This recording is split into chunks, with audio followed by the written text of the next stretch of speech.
So first of all, how has your role in coaching craft changed after Habib ended his career and became a coach himself? Well, my role became a traveling coach. Since the COVID situation, I had to pick up my bags and go where the fights were and where I was most needed. And, the first time ever when I go now, I'm on Team Habib. I still have AKA back home, but wherever Team Habib goes with a certain individuals, Islam Makachev, Islam Mabadov, Zubaira, Umar, Usman, Tahir, those are my main guys. So whenever they're fighting, I'll be there. And there's other ones, but those are the main six that I am responsible for, along with Habib, because Habib's team they have 60 plus professionals. So I can't, they have many great coaches over there. So, but those are the ones that I'm personally with, and Abu Bakr. So seven that I've known and I'm involved with. Movlid, who won the PFL, but I'm not 100% on board with him, but I do train him here and there. Okay, thank you. And did the atmosphere, or if yes, so how much this atmosphere in the hall changed after DC and Habib and then their professional careers? Because there were like these merry fellows and so on, but maybe they became more serious or something. Did anything change? From them, no. The only thing that changed, actually, they both did change. They started helping their teammates out. DC became the individual talking to big organizations. Hey, I got so and so. Can you give them a shot, et cetera, et cetera. Talks to the UFC matchmakers about certain fighters that he feels are valid and quality fighters to be able to get into the UFC. So he speaks to people, they get in. Habib does likewise. He puts them on Bellator events, the UFC events, his EFC shows events, UAE Warriors was the best show in the Middle East. He puts them on there. They have become more, since they retired, they have become more active roles in placing their brothers, they put them in fights. And brothers, what I mean is fellow fighters and, things of that nature. But how do you think, will he ever reach the level of his father, as a coach? He is not only going to reach the level of his father, he's going to surpass me. He's going to surpass us all. If his desire is still to coach, he will surpass us all because he started off younger. He's been coaching. If you guys haven't been paying attention, look at his videos. Look at, there's a picture I put on Instagram with him and Islam way back in the day when they're super young. He was in the corner then. Habib, when he was fighting, actively fighting, every time he'd be done with his sparring session, when he's done with his sparring session, he's right there with the brothers, watching them spar, giving them advice. Habib has been in coach training his whole life. So a lot of people need to understand, he didn't just all of a sudden become a coach. He's been a coach. Now he's just more full-time coach and businessman than he is fighter. So I have a few questions about Islam Makhachev. So how do you think, how many fights are left before the title?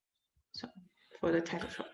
From my feeling, after Benil and his match on February 28th, I believe that's the date, the winner of that fight should be in line for the title fight. If nothing goes crazy, perfect world, the winner of Justin and Oliveira fights Gaethje. The winner of Gaethje and whoever that is fights the winner of Benil and Islam. And in my opinion, my humble opinion, which is actually not that humble because I'm pretty cocky when it comes to my guys, it's going to be Islam.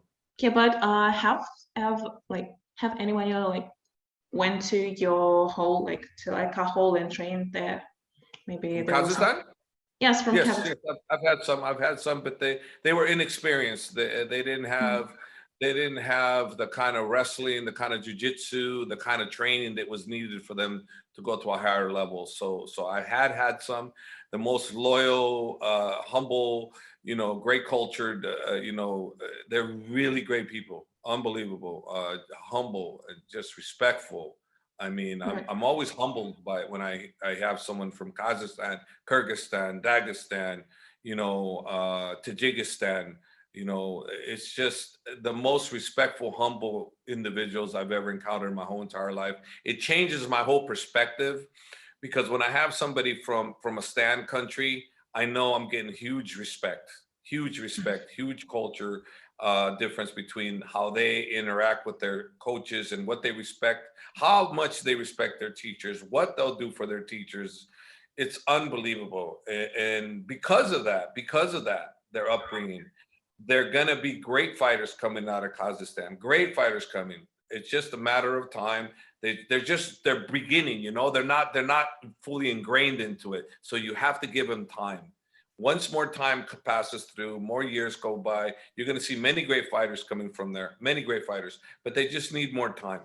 Are there differences between fighters from, for example, CIS countries, like stand countries, and, for example, from USA, Europe, Latin America? Is there anything like physically, mentally, or?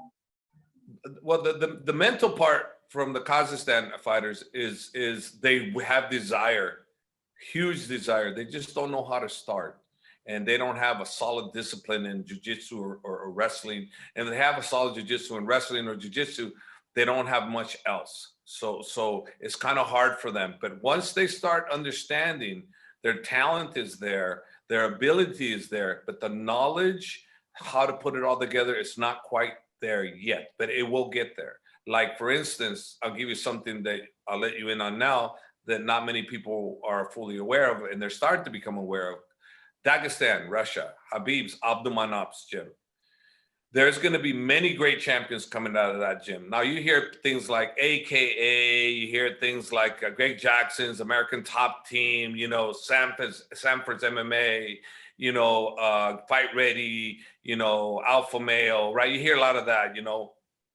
Really soon, starting next year, it's starting a little bit this year, but next year, you're going to hear nothing but Dagestan Abdulmanap's gym. You will see it, you will hear it, because they're going to start dominating. I've been there, I watch it. The programs they have over there, the great coaching they have over there, the great athletes they have over there are going to start coming through. Another country that's starting to put a great program is Uzbekistan with Atabek. Atabek is the son-in-law of the president. He's third in command over there. They're starting a great program over there for all sports. And they're putting a great program over there. And Kazakhstan just needs to follow suit. That's it. Because the fighting spirit, the ability of the fighters, it's all there. They just need to have the formula, put it together, and they can dominate the world just like everybody else. Would you like to open maybe your own hall here in Kazakhstan and maybe train these guys? I'm committed to Team Habib. I am committed for many years. So even at my home at AKA, I have Ron Kessler. He's the head coach now at San Jose, California, AKA. Cain Velasquez helps there. Daniel Cormier comes there and helps every so often. Not too much Daniel, but mostly Cain Velasquez.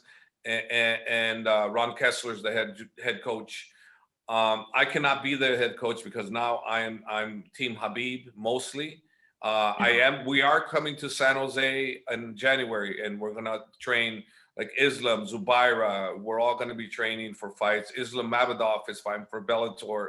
Gaji is gonna be fighting for Bellator. Tahir is gonna be fighting for the UFC. Umar will be fighting. So I have those individuals getting ready for the next 3 months starting January. So I'll be in San Jose, California. Then after that, wherever I'm needed, I might be back in Abu-Dabi, I'm not sure. And then I have a lot of my own fighters in San Jose that are being handled by Ron Kessler. So my problem is there's only one me. Do you train female, like women? Because I didn't see it like that you trained girls. I have trained women fighters. I'm not of the Muslim belief. So I do train women fighters, would train women fighters, but I cannot mix them with the men. They can train in the same hall, but they cannot grapple with Team Habib. They have to, I mean, I already had that at AKA, where we have women fighters there and Team Habib, but they could not. I mean, they have to respect the religion. You have to. It's so important to respect the religion. So, Yes. you know, we never disrespect the religion, never will, you know, but again, we're of a different mindset. And for me, I would train a woman fighter if one presented herself that I felt was in that position where I could help. But unfortunately for me, my time available, it's almost zero. It's almost zero. So that would be the only problem. I wanted to ask you about mental training. So how do you usually prepare your fighters mentally? Because, you know, like physical shape is very important, but what is going inside the head is also. Okay, the mental training is the most difficult, the most hard type of training to fully understand. People don't fully understand why I've said I've created many champions, over 20 world champions in different sports, different this, and it's not because I'm a great technical coach. I train them mentally. I train them game planning. I train them confidence building. There's so many aspects. I could never go into one session on teaching somebody how to become, you know, the greatest they can be in one session, one word. It takes many, many, many years to develop the mindset. And but it's not on the technical set for me. It's more on the mindset and proper game planning. And in MMA, if you do not have proper game planning, you're in trouble. You are in trouble. You have to have proper game planning. I was invited to be a guest, but unfortunately, I just cannot. I cannot make it. But that just shows you how great Kazakhstan can be, because if they're that great in boxing, they can be that great in MMA. Okay, I'm showing you that as an example of where you can go with it. It's all here. It's all here. It's all in bringing it all together, blending it together. You know, Kazakhstan's not ahead of everybody. They're behind. Okay, but there's many other countries that are behind too. That doesn't mean they can't catch up. Uzbekistan is behind, but they've got a great program and they're building up. Here in the UAE, same thing. They're building an Arab nation, Arab fighting with warriors, UAE warriors. It's like the greatest show in the Middle East. In Abu-Dabi, there's only a population of maybe 1.5 million, maybe a little bit more. There is 250,000 jiu-jitsu participants. 250,000, okay? Now why? Because they're involved in the sport, they're bringing it up. It's in junior high schools, it's in the police academy, it's in the army. You have to have jiu-jitsu.